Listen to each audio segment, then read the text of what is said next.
It is somewhat vague, but I think from the screenshots and the stuff that we know from the leaks of information about the new platform Threads, it will be strategically, intentionally, unashamedly similar to Twitter. It will have a lot of similar features and functionality. I think it will feel very familiar to most people, and intentionally so.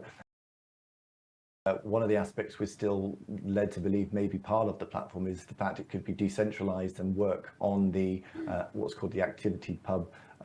protocol for decentralized platforms, which, without getting too technical, means that things like being able to port out your audiences and take it to another platform should you wish, or being able to switch to a different part of the platform, a different server, if you want to call it that, if you don't like the particular algorithm or the sorts of content in the end part of the platform that you're in, which is what we see with things like Mastodon and Blue Sky and things. And I think that will be quite an interesting proposition, certainly for a Meta app, which hasn't had such a feature until now. But I think the key for this for Meta will be that it gets as many people on as quickly as possible. It makes it as accessible as possible. It has content creators and content that appeals to a broad mainstream audience, and that brands feel that it's a safe space for them to carry on maybe what they've been trying to do and what they've been able to do up until recently on Twitter. But whether that will be the case is hard to tell. And as I say, how upset are people with Elon Musk and Twitter that they would happily go to a Meta app which has a poor track record for a number of reasons?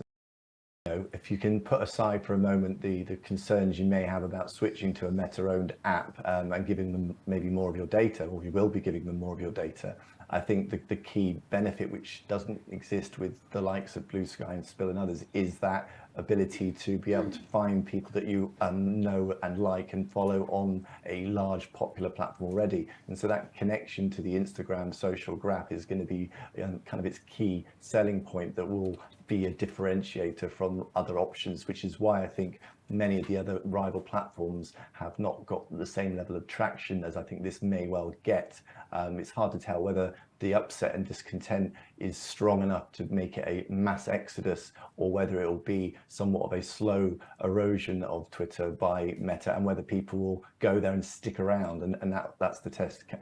Lots of people will try this, I'm sure. Whether they will stay, that's the true test, and we won't know that for several months.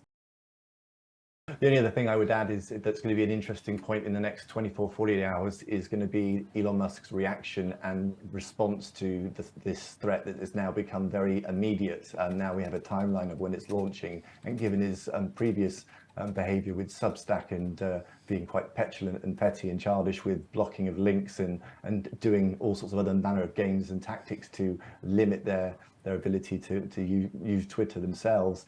it would not surprise me if we see more kind of games from him to kind of retaliate and fight back, and that will be